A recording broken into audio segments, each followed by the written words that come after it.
Hello, beautiful family. How are you all doing? Thank you for the love, the support. I just can't thank you enough. So, my beautiful people, today I have a quick one to share with you. This thing is getting another level again that you don't want to miss, because every day you see new things happening, and the bottom line is the race for Biafra is not negotiable. That is now the new slogan. And I want you to listen to this word bit by bit. Please do well to share this video. Subscribe if you haven't, because I will be here to give you all the update back to back and to carry you along the plan of the Biafran people and how they plan to exit Nigeria very I have soon. something, although, like our topic today, negotiation or negotiable. I don't think it's something that we have to be talking now, because I believe we have made our case to be known to heaven and the earth, and the heavenly people, they understood quite all right. There's no amount of negotiation that we can use to comprehend or allow to supersede our valued freedom, because we have tested Nigerian terrorists. It's like we have carried water, carried fuel, carried gas, carried cuisine. We can be able to know among them that are more heavy and lighter. We have tested Nigeria for more than century. You mean now. zoo or Nigeria? Zoo. Yeah. When I call Nigeria, you should know that is zoo. So we have tested them and discovered there's no amount of negotiation that will be able to bring something meaningful that will lead us or help our people to achieve their potential, or to bring any meaningful development and peace in that zoo called Nigeria, because oil and water can never mix together. It's like telling the Palestinian to live in peace with the Jewish people, or telling the Arab nation, Iran and Iraq, to live in peace with United Kingdom. It's impossible. Our value system differs. This is not hate. We are not hating them, but rather what we hate is the character in them. They disvalue human being. They don't have any they don't value human life. How can we live in peace with those who dishonor human being, those who dishonor human life? How can we live in peace? We can never live in peace. Like what they are doing. There was a time one of our brother came up and says that these people, every Friday, they block all the major road in Owerri. In terms of, they say they are praying, but all these things are deliberate act, just to tell our people there's nothing they can do. There's nothing we can do. Please, and please, we have to look into it. Our government, we have government in place, and they are working assiduously to make sure that all the right perspective is being put in place. They should look towards that direction and make this thing to stop. Enough is enough for them. They can't be urinating on our people. They can't be isolated. They can't be doing all sorts of evil against our people. Every Friday, these people block the major road, saying that we cannot pass, as if they are the owner of land. That is what it means to them. But this time around, we have to pass a serious message to them. Let them, we didn't stop them of praying or worshiping their God or whatever they believe, but they should make sure they accommodate their place. They shouldn't use other people's spaces. Let them accommodate where they are being given, but allow our road to be free. Enough is enough. I yield my mic. Thank you, brothers. Thank you for giving me the opportunity. Thank you. May our days be long. I'm sure it is frustrating seeing them, but that is the least of our problem, honestly. That is the symptom of Nigeria. The day Biafra is declared, trust me, you won't see not one of them. If you are an Islamist, you're a Muslim living in Biafra land, start packing. So with our people that are living in the north, if you are still there, they should use you as sacrificial lamb. We've said it before, we've said it again. So we are not, this is not the time to sugarcoat things or try to be politically correct. No, we've made it clear. The day we declare Biafra, all of that thing will cease to exist. That is Nigeria's symptom. So as long as Nigeria, we haven't declared Biafra, you will still see some of them, just like you're going to see some of their military still in Biafra land, where they rape our women, extort them, and all of that. You're still going to see them, but trust me, the day the Biafra is declared, which is happening, you're not going to see them anymore. And that's exactly what it is. And the same goes for our people that are in the north. They are not in Biafra land. they must start making their way back home. We've been sounding this sound of warning. We've been telling them, go back to Biafra land. Whatever you have, sell it. Come back to Biafra land, because it's going to be bloody. We hope you don't become a victim, but you see, Biafra, your greed will not make us stop the declaration of Biafra.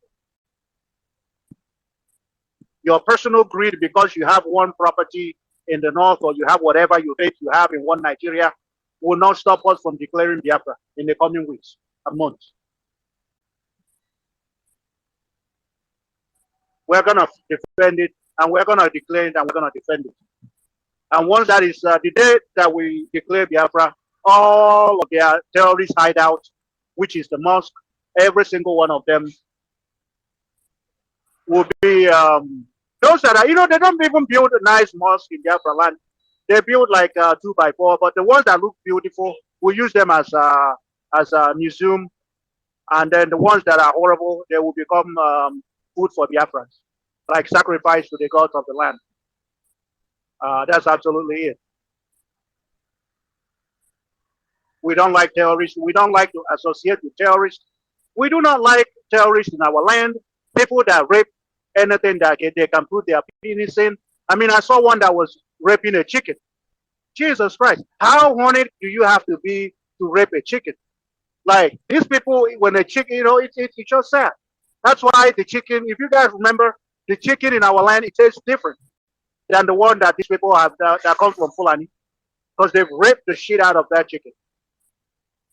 We can never be with these people. Our objective is to, first of all, secure Biafra land, make sure that Biafra is safe. Those in-house enemies, execute them, send them to judgment. In-house saboteurs, get rid of them. The Edwakanono, intensify the Edwakanono. Internal Edwakanono, intensify it. Capture all the governors, every single one of them. If not all of them, at least hope most of them has to be captured. Then we'll declare Biafra. And like the PM say, by the time we declare Biafra, they won't even have the men to shoot any gun. There will be no shooting, there will be nothing. Because, you know, that's why they are sending ad every day. They want to recruit people. They want to recruit youth corpers to make them, to bring them in the army. They want to recruit every day. Nigeria is now recruiting people because they don't have anything anymore. That's why they're checking out of going to Niger to go and fight. They couldn't fight in Niger. We told them, go to Niger and we'll declare Biafra the next day. They got scared. They got scared. They don't have what it takes. Don't go to Niger and receive the kind of water they will receive. While the Nigerians are dealing with them, Biafra land from Biafra, we're going to be dealing with them also. But they couldn't. They chickened out. Which is a smart thing to do. I give it to them.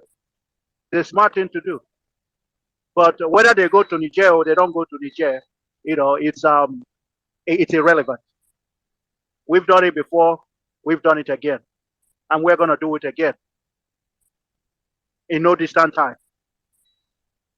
And the only thing difference is that last time we stood Nigeria and their international collaborators for 3 years, Biafra stood as an independent nation. This time around, they're going to have to kill every Biafran. That's the only way this fight will stop. Mazi, you have the mic. Honorable Minister, you have the mic.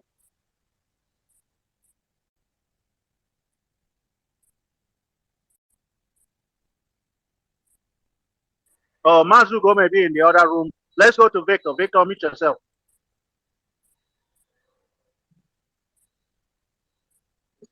Victor, are you with us?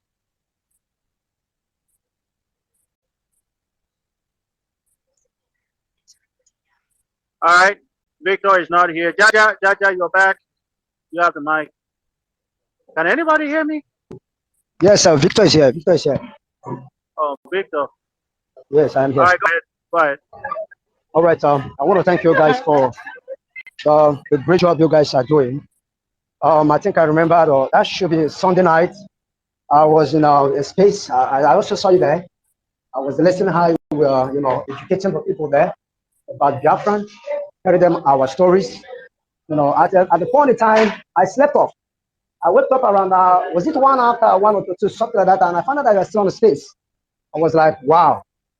Oh, God bless you guys. Okay. I want to say that our freedom is not negotiable. USA fought a brutal war with Britain. They did not negotiate. They fought through and they got their freedom. When you get your freedom at the table of, negotiation, there every tendency that your enemy will tell you the limit you should go and the limit you shouldn't go.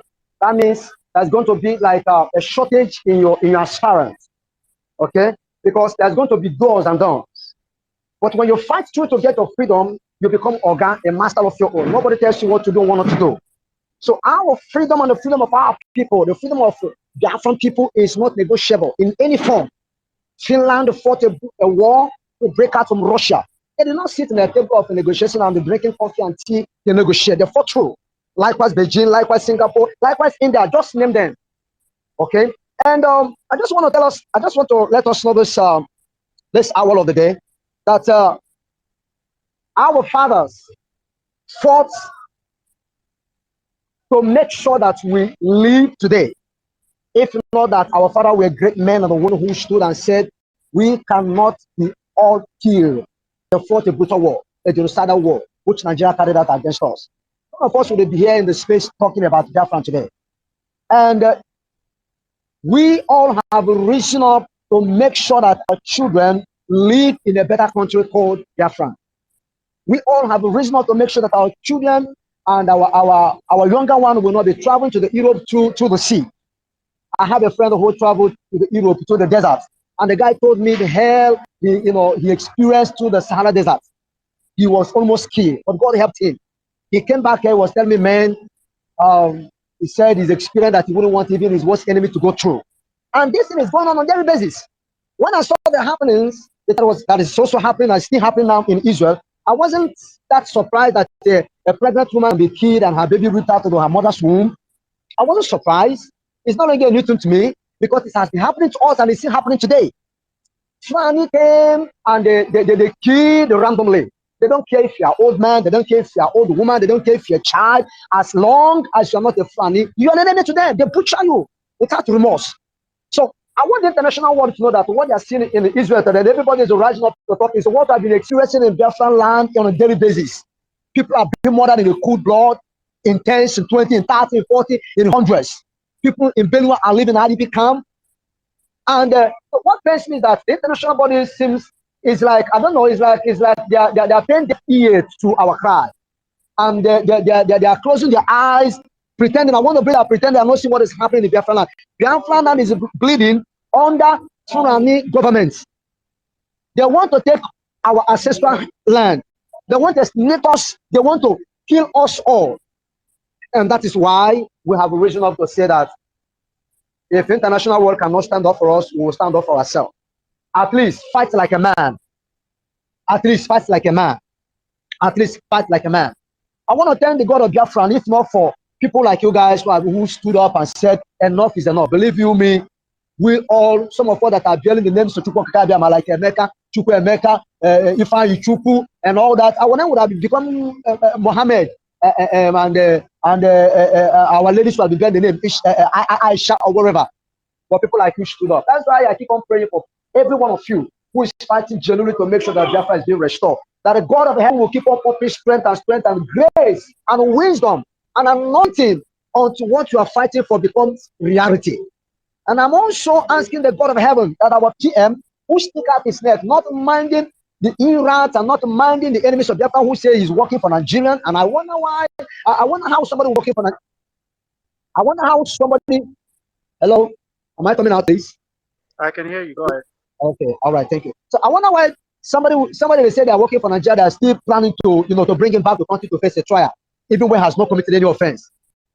So we people, the determined people cannot easily be destroyed. We have risen up when we are determined to get Biafra by fire, by force. Whether the international community hears our cry, they come to our upright, is not our business.